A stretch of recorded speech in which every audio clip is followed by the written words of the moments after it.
Right, so thank you very much for coming along to this presentation on how form factors impact hand movements on mobile phones. This work is completed by myself, Rachel Eardley. I'm a part-time PhD student, and my PhD supervisors Anne Roudaut, Steve Gill, and Steve Thompson. We are very pleased to be presenting our work at SIGCHI today. So to start off, I think we should all play a game. So if you can all take your mobile phones out, please. Go on, out your pockets, out your bags. Everybody has a mobile phone, please, in your hands. All right, okay. So if you can now pretend to send a text message. So nothing too long, just going through the motions of sending the text message, and we do have a coffee break coming soon, so it can't be that long. Okay, you're sending a text message, now stop moving and hold that grip, remember. Okay, so now look at what grip you're actually holding the phone. So I'm going to hold this to a vote now. So hands up who used the first grip and held the phone with two hands and typed with two thumbs. Okay, that's symmetric bimanual. Who used the second grip and held the phone with both hands but only just used one thumb to type? Yeah, that's asymmetric bimanual with a thumb. Who used the third grip and just used one hand, single-handed? Okay, a lot of you. And finally, anybody use the fourth and fifth grip to supporting the phone with one hand and then using the other hand's finger or stylus to interact? Okay, there's a few of you there as well. That's asymmetric bimanual with a finger or stylus. So we can see that you have different types of grips. Now, this can be determined by the type of phone that you have. Whether it's a stylus, a touchscreen, it could be a small phone or it could be a large phone. Sorry, just waiting for people to take photos. Okay, so for this research, we hope to question how the hand interacts with mobile phones and do differing form factors affect this. So in this talk, I'll go through how we did this, but first, let's get back to the motivation. So we use our hands once learned for many mundane tasks throughout the day, from eating, brushing our teeth, to simply opening the door. The hand, as Napier argues, has many affordances that we, as humans, take for granted. An example of the affordances is the grip. So Napier states that the human has four basic grips. The power grip, where you hold an object within the palm and the fingers. You've got the precision grip, where you hold an object with the fingertips. And the hook grip, where you hold an object within the fingers. And also the scissor grip, where you hold an object between the fingers. Now Napier also states that the grips are task-focused and that this does not alter depending on the size of the objects. So here you can see the power grip being held with four different size rods. Now Napier again argues that these grips can be used together. So here's a task of opening a jar. You've got the non-dominant hand holding the glass jar in a power grip, and you've got the dominant hand initially using power grip, but then shifting into precision grip once they've loosened the jar and they're just taking the lid off. So additionally, Napier states that the hand, being a very versatile object, can complete two grips at the same time. So here you've got an image where you've got a power grip with three fingers holding the rod, and you've got the precision grip using the thumb and the finger holding a die. So with such understanding of the hand, we find it surprising that so much about mobile interaction is just focused on the screen, ignoring the richness of interaction that the hand has to offer. But with the phone hardware being so varied from manufacturer to manufacturer, this is not necessarily an easy task. So to investigate this, we've completed 3 stages. The first stage was a qualitative research, the second stage was a quantitative research, and the third was very, very early stage concepts. So I'm going to talk about each of these stages individually. So step 1, we looked at the types of interaction. So this is essentially what we did in the game, but in a much more controlled manner. So we controlled the number of variables. For instance, we had similar sized phones. We had the same task, sending a text message, same physical position, sitting at a table, but different styles of physical interaction. So we had touchscreen, stylus, and button-based. And we allowed participants to select their own grips. So here are the phones that we used for the first study. For the stylus, we had a Sony Ericsson. For BlackBerry, we had a button. The button, we had BlackBerry. And for the touchscreen, we had an iPhone 4. So data was recorded with 3 synchronized cameras, and analysis was done through using qualitative observational methods and categorization. From this study, we learned 2 things.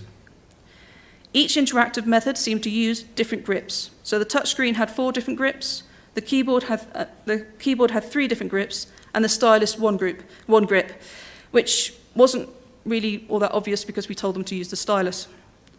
So during the task, participants actually switched their grips as they went through sending a text message. So our second learning is that the phones and hands moved during the interaction. This occurred when the participants maneuvered the phone so that it was easier to reach the required buttons.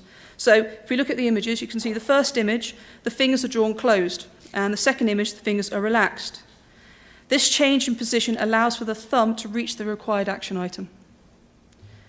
We found that all grip types and interaction types produced some level of this movement.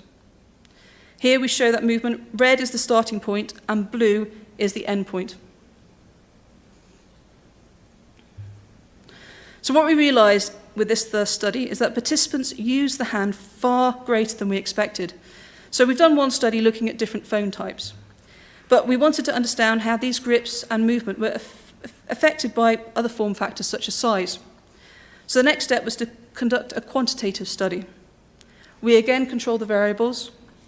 We had the same task, which was a custom app, the same physical position of the participants sitting at a table, and the same physical interaction, touchscreen.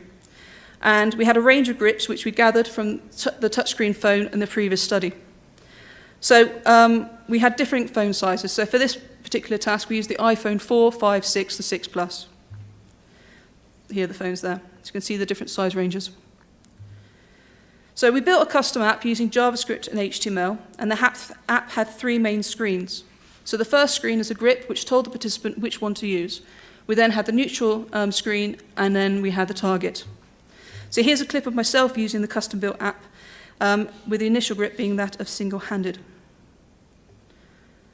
So the phone moves as the user interacts, and the neutral screen acts as a reset button between each target.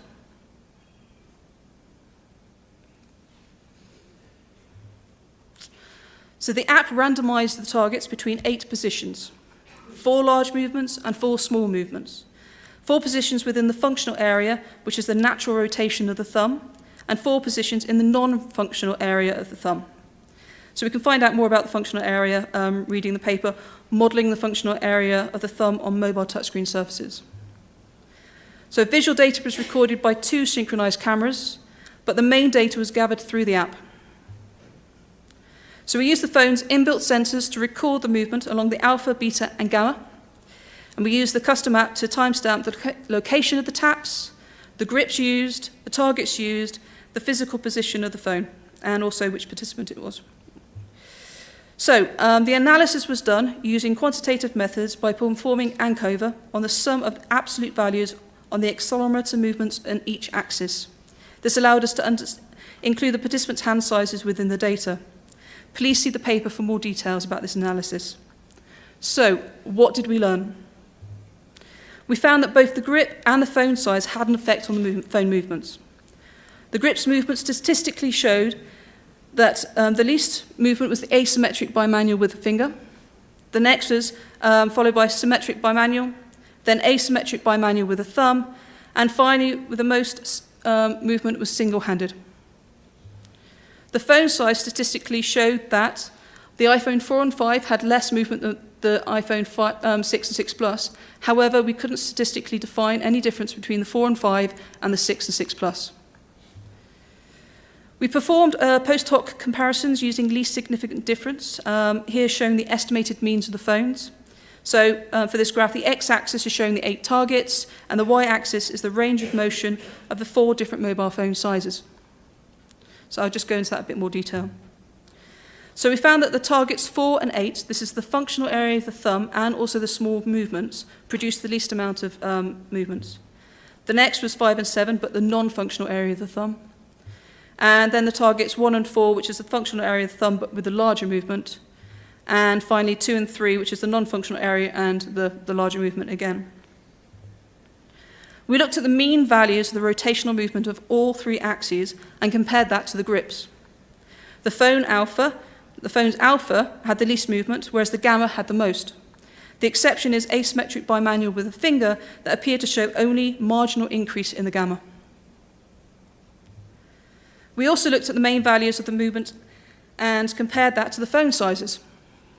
We found that the size of the phone had an effect on all types of rotational movements.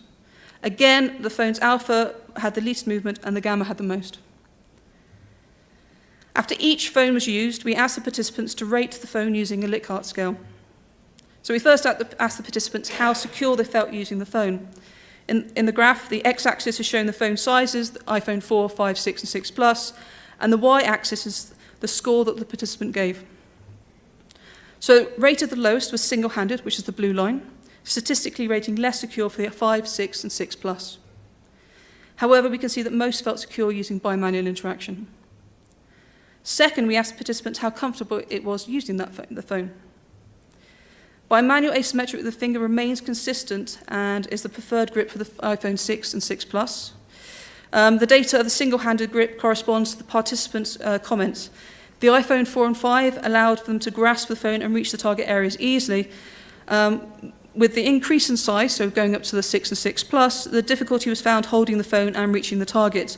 This resulted in large movements of the grip, and one participant complained about hand strain, although all participants did complete the tasks.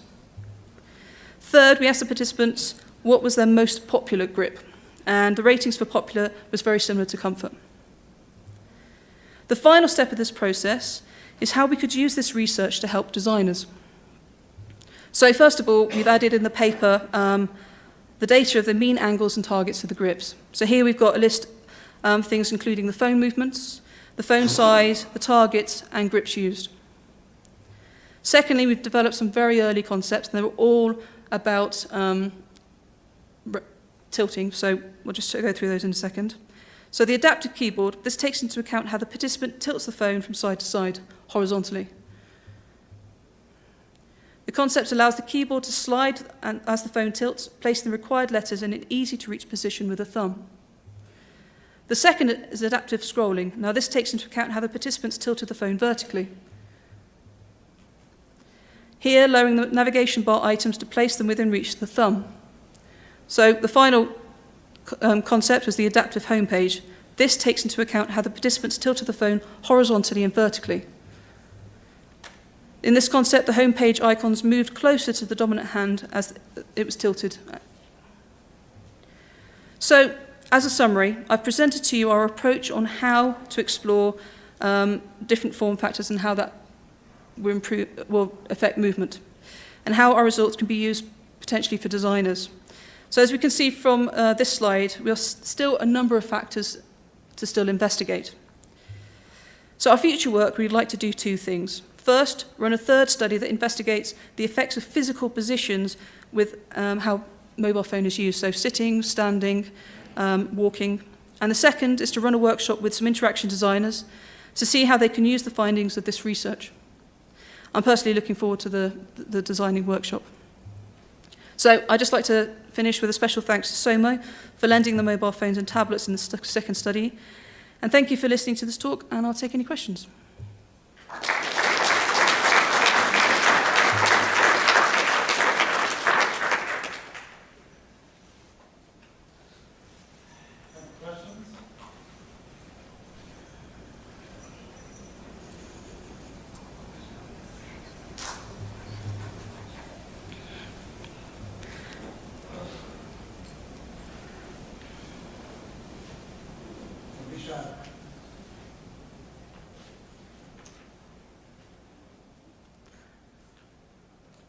That was a really nice talk. I really saw everyone taking pictures of it. And I love the background you brought in from way back from the Napier paper. Can you just talk a little bit about where you expect to go with design with this? Like what kind of, what should Apple be taking out of this study? So I think for me, I mean, I'm a part-time PhD student. I'm 4 days a week. I work as a senior UX designer. So for me, it's very much on how we could use this to just integrate within the actual interaction. So the screens, I've specifically done those for the OS because I wanted to see how that was done. But we are going to be looking at the physicality of the phone and also the screen-based phone. I don't know if you guys have these things, but we have something called UX Bristol, where we've actually got a workshop there. So we've got a number of professional UX designers who are going to be working on this. So we're going to come up with a way of actually doing the workshop that hopefully they can come up with a number of different things. We've got scenarios where we're going to have the persona, give them a specific activity, so texting a message, doing a pin code, and just seeing how they can potentially use these movements to redesign those things.